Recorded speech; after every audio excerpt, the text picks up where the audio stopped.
पवन सिंह का कल बहुत ही तगड़ा और बहुत ही भयंकर सॉन्ग आ रहा है, लेकिन उससे पहले एक डेंजर म्यूजिक से गाना आया है। बहुत ही कमाल का सॉन्ग है।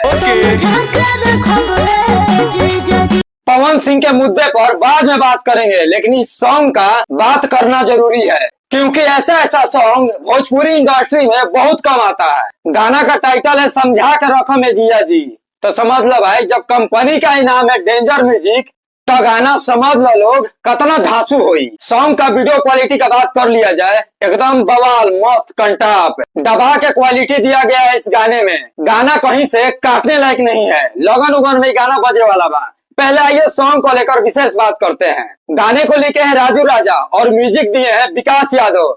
बहुत तगड़ा म्यूजिक आपने दिया है भाई। सॉन्ग सुनने के बाद गजब फील हो रहा है। और जिस गाने में शिल्पी राज का आवाज हो, वो गाना भाई बवंडर मचा देता है। मतलब कि यार विनय पांडे और शिल्पी राज का एकदम मधुर आवाज है इस गाने में। तो जाइए गाना को भर भर के प्यार दीजिए। गाना का लिंक मैं डिस्क्रिप्शन में डाल दूंगा, वहां से भी आप लोग देख सकते हैं। फिर से मैं बता दे रहा हूँ, गाने का टाइटल है समझा के रखो में जीजा जी। ये गाना डेंजर म्यूजिक से आया है। अब आते हैं पवन सिंह के मुद्दे पर। तो भाई पवन सिंह का बवाल कंटाप तगड़ा सॉन्ग कल आ रहा है।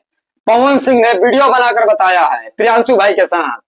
तो कुर्सी का पेटी आप लोग बांध कर रखिए, कल एकदम कोहराम मचा देना है। गाना आते ही कहाँ कौन कौन सेक्शन जाम करेगा, कमेंट करके बताइएगा भाई। बहुत दिनों से हम लोग वेट कर रहे थे पवन सिंह के गाने को लेकर, तो फाइनली इनका मूड बन चुका है भाई। गाना आ रहा बा, तो गाने को लेकर कहाँ से लोग वेट कर रहे हैं, कमेंट सेक्शन में बताइएगा, थोड़ा हम भी जानना चाहते हैं।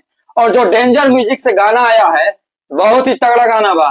जाके सुनो लोग, प्यार से बात लोग, और कमेंट करके हमें बताइए गाना आपको कैसा लगा। मिलते हैं नेक्स्ट वीडियो में। अपना राय कमेंट सेक्शन में दीजिएगा, और वीडियो जहां से भी देख रहे हो दबा कर शेयर करो। शेयर करने में कंजूसी मत करो।